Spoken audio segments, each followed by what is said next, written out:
naiknya pemimpin dari kalangan manusia yang menyesatkan jalan Allah.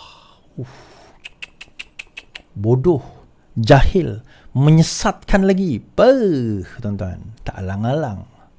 Baik tuan-tuan, dia isu, saya kata tadi, Datuk Seri Anwar Ibrahim bercerita soal kisah pengajaran dalam surah Ashabul Kahfi tu. Dalam kisah Ashabul Kahfi ni, dalam surah Al-Kahfi ni, kisah Ashabul Kahfi ni, dia pengajaran. Ada pengajaran dia untuk apa orang kata, pegawai-pegawai kerajaan pada waktu itu. Dia ada pengajaran, dia ambil pengajaran. Cuma dia ada satu perkara yang dia sebut.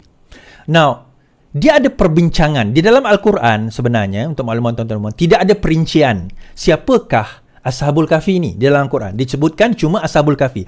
Malah jumlah mereka, adakah mereka 3 orang, 5 orang, 7 orang, 8 orang, pun ada ulama berselisih pendapat sebab itu bukan utama. Kisah itu bukan utama. Yang itu dibincangkan dalam tafsir, itu bincangkan dalam hadis. Hadis pun rasanya tak ada yang pendetailan. Tetapi ada kisah-kisah dan cerita-cerita, termasuk kisah Israiliyat dan juga sejarawan-sejarawan yang meninjau dan mengkaji. Tapi itu semua adalah pendapat-pendapat manusia. Siapa mereka? Ini sebenarnya adalah kisah Al-Quran. Iaitu Al-Quran ni dia tidak mementingkan detail. Detail ni kita kena kaji. Bukan tak penting langsung. Maksudnya detail tu kita kaji kemudian. Tetapi Al-Quran mementingkan pengajaran. Al-Quran bila menceritakan satu kisah, dia ada pelajaran yang dia nak bagi pada kita. Kita kena ambil pelajaran itu. Bukan kita dok bincang detailnya. Ya, kalau ilmuwan tak apa, nak bincang detail buat tesis, buat PhD. Tapi dok debat yang debat detail ni tak habis tuan-tuan. Ini banyak akhirnya ulama' gaduh-gaduh bab detail. Tapi yang tunjang dia tu, pengajaran dia tu tak diambil. Apa sebenarnya kisah dia? Itu yang sebenarnya kita nak tengok. Baik, soalan dia adalah, bila mana kisah Ashabul Kahfi ni berlaku? Ni kita belajar sikit tafsir tuan-tuan. Dia ada 2 pendapat ulama. Ada yang mengatakan dia berlaku selepas turunnya Nabi Isa. Bermakna mereka adalah pengikut ajaran Nabi Isa. Ada pendapat mengatakan bahawa mereka ini, kisah ini berlaku sebelum turunnya Nabi Isa. Mereka adalah kaum Yahudi yang pada sebelum turunnya Nabi Isa, yang mengikut ajaran Tauhid. Now, pengikut ajaran Nabi Isa juga adalah pengikut agama Tauhid. Okey? Dan saya bawa, bukan saya cakap, kita dengar pendapat daripada mufti, daripada kenyataan mufti wilayah. Ada yang bila dinyatakan ini, dia kata, alah, mufti wilayah memanglah sebab dia dibayar oleh kerajaan, dia mufti kerajaan. Statement ini ditulis pada tahun 2016. Datuk Seri Anwar Ibrahim belum jadi. Baik, kita baca. Irsyad Al-Hadis siri ke-50, kisah dan bilangan Ashabul Kahfi. Apakah status kisah dan berapakah bilangan Ashabul Kahfi? Alhamdulillah, segala pujian bagi Allah. Kisah Ashabul Kahfi adalah sebuah kisah yang masyhur dan syarat dengan pengajaran. Dan dalam surah Yusuf ini, sesungguhnya pada kisah mereka itu mengandungi pelajaran yang mendatangkan iktibar bagi orang-orang yang punya akal. Itu saya kata, kita tengok ini pengajaran dia, bukan pendetailan. Tapi tak apalah.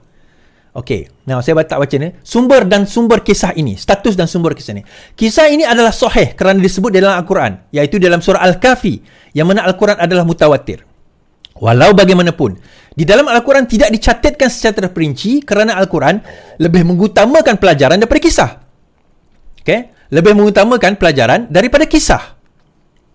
Selain itu, di dalam Musnaf Abdul Razak ada disebut kisah Ashabul Kahfi pada jilid kelima halaman 423. Siapa Abdul Razak ni tuan-tuan? Beliau adalah tok guru kepada Imam Bukhari. Okey? Siapa tak kenal Abdul Razak, dalam Musnaf beliau, Abdul Razak ni adalah tok guru kepada Imam Bukhari. Salah seorang je lah. Imam Ibn Katsir menceritakan secara ringkas akan kisah Ashabul Kahfi ini di dalam kitabnya. Kisah ini menunjukkan bahawa ia berlaku pada zaman awal seperti mana disebut oleh sebahagian ahli tafsir, bahawa ia berlaku selepas daripada Al-Masih. Dan pada waktu itu mereka, iaitu kaum Ashabul Kahfi, adalah Nasrani. Now, perbincangan ulama, adakah Nasrani ini yang percaya kepada Trinity atau tidak? Kalau kita tengok dalam Al-Quran pun, even pada waktu itu, pada zaman Nabi Muhammad, di mana ada di kalangan orang Kristian yang percaya kepada Trinity pun, masih lagi dipanggil dengan gelaran Nasrani. Jadi adakah mereka ini dalam golongan yang percaya Trinity atau tidak? Itu bukan persoalan dia. Tetapi mereka, menurut Ibn Katsir, siapa tak kenal Ibn Katsir, mazhab Syafi'i, Baik, kau jangan ngaku kau mazhab Syafi'i. Mereka ini berada selepas turunnya Nabi Isa, dan mereka mengikut ajaran Nabi Isa.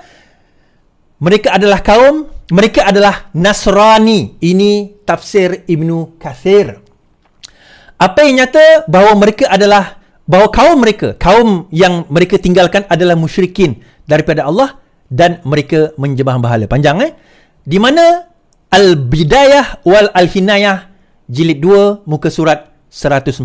Macam saya kata tadi, bilangannya ada yang kata 3 orang, ada yang kata 5 orang, keempatnya anjing, keenamnya anjing, ada yang kata 7, ke-8nya anjing. Itu berbeza-beza pandangan. Baik. Now, kisah disebut di dalam Bible. Dia tak ada dalam Bible, tetapi kisah The Seven Sleepers ni memang disebut dalam budaya tradisi Christianity, tetapi ceritanya tidak disebut di dalam Bible. Tak ada kisah tu dalam Bible macam dalam Quran. Dan dikatakan kisah ini berlaku sekitar 250 CE. Maksudnya selepas Masihi lah, 250. Pada tahun 250 Nabi Muhammad sallallahu alaihi wasallam 600 lebih. Ini berlaku 250 pada zaman selepas Kristian. Tetapi Ibnu Katsir, yang ini tak dinukilkan pula oleh pejabat mufti tadi. Kalau kita tu baca tafsir Ibnu Katsir, saya ada tafsir beliau, yang ni tafsir dia. Dia mengatakan, ada pendapat ulama mengatakan bahawa dia kena load, tak apa. Ada pendapat ulama mengatakan bahawa ayat ini, it seems that they live before the time of Christianity altogether. Because if they had been Christians, kalau mereka Kristian, because if they had been Christians, the Jewish rabbis would not have cared about preserving because of their differences. So Ibnu Katsir di dalam tafsir beliau pada muka surat 18 dalam surah Al-Kahfi, dalam tafsirkan surah Al-Kahfi, terjemahan English, bahawa ada setengah mufassirin mengatakan mereka wujud selepas Kristian. Ada mengatakan mereka wujud sebelum Kristian. Tetapi itu tak penting. Tetapi maksudnya ada pendapat. Kemudian kita kena faham juga bahawa Kristian 300 tahun selepas Nabi Isa, sehingga pada zaman the Council of Nicaea, macam mana nak eja? Macam mana nak sebut? Okay, the Council of Nicaea. The Council of Nicaea. Apa itu Council of Nicaea is? Apa kaitannya dengan Christianity? Council of Nicaea ni menyebabkan ada Christianity modern sebagaimana ada, dan dia mengikut pendapat sejarawan berbeza dengan sebelum Council of Nicaea ini berlaku pada zaman 300 tahun pertama, dan mereka ni Ashabul Kahfi ini berada 300 tahun yang pertama sebelum Council of Nicaea ini bersidang. Dan peristiwa ini dikatakan berlaku di area pada zaman Roman. Okay, now kisahnya apa tuan-tuan? Pendetailan sebegini, pendetailan sebegini sebenarnya tak berapa penting, kan? Tak berapa penting. Dia perbincangan akademik. Okay, ini tafsir tadi. Dia perbincangan akademik. Oh, tak penting apa melibatkan perbezaan pendapat. Akidah apanya? Ini Ibnu Katsir sebut. Ibnu Katsir yang sebut, tuan-tuan. Dan kalau kita baca daripada Yadim sendiri, kan, pandangan-pandangan ini banyak sebenarnya. Kan? Pandangan itu banyak. Ulama berbeza pendapat. Kenyataan daripada Yadim sendiri telah dikeluarkan hari ini bahawa terdapat perbezaan pendapat. Nah, perbezaan pandangan itu dan sebagainya itu tidaklah menyesatkan, mengkafirkan, membodohkan seseorang. Bagi saya sengaja bawa kenyataan Ustaz Azhar Idrus itu secara penuh 4 minit, dan itu diletakkan di dalam page, di dalam YouTube Ustaz Azhar Idrus, bermakna tak ada potongan yang memang fitnah, tak ada. Itu dia sendiri yang letak. Tuan-tuan, kalau Ustaz Azhar Idrus ni seorang yang adil dengan ilmu, apa yang patut beliau lakukan? Dia kupas mengikut ilmu. Ilmunya sebegini. Anwar sebut ini. Tafsir Ibnu Katsir kata sebegini. Tafsir Maududi kata sebegini. Tafsir Hamka kata sebegini. Ulama ini kata begini. Ulama ini kata begini. Dan akhirnya kesimpulan, ada dua pandangan. Ada yang kata sebelum Kristian, ada yang kata selepas Kristian. Pada pandangan saya dan hasil penelitian saya, X, Y dan Z kesimpulannya. Itu orang yang bercakap dasarnya ilmu. Bukan dia buka-buka mulutnya sesat, bodoh, kafir. Sebab itu saya kata saya jarang ambil ilmu daripada Ustaz Azhar Idrus. Tanpa nak merendahkan beliau. Kalau saya nak ambil ilmu, saya ambil ilmu daripada ustaz lain. Tuan-tuan. Nak ambil ilmu antaranya adalah, ini kenyataan daripada Yadim. Yadim memandang serius. Dia kata, ada satu ni. Dia juga, Yadim juga menyentuh kenyataan daripada Ibn Kathir. Ibn Ashur dalam taksir juga menyebut kecenderungan bahawa peristiwa itu berlaku sebelum ajaran Al-Masih. Itu saya kata. Ibn Kathir dalam Al-Bidayah wa Hinayah menukilkan pandangan ahli tafsir bahawa 7 pemuda itu wujud selepas kedatangan Nabi Isa. Wahab bin Munabil, mereka telah sekumpulan pemuda dari Rom yang masuk ke gua sebelum kelahiran Nabi Isa. So, di sini Yadim mengambil pandangannya. Dia meletakkan pandangan berbeza. Ada yang kata sebelum, ada yang kata selepas. So, ini orang berilmu mengemukakan pandangan. Ini kaedah yang sepatutnya yang kita lakukan.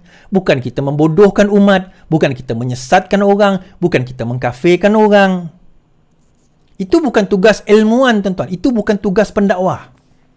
Tugas pendakwah, kalau benda itu tidak benar, nyatakan kebenarannya berdasarkan fakta-fakta dan bukti-bukti.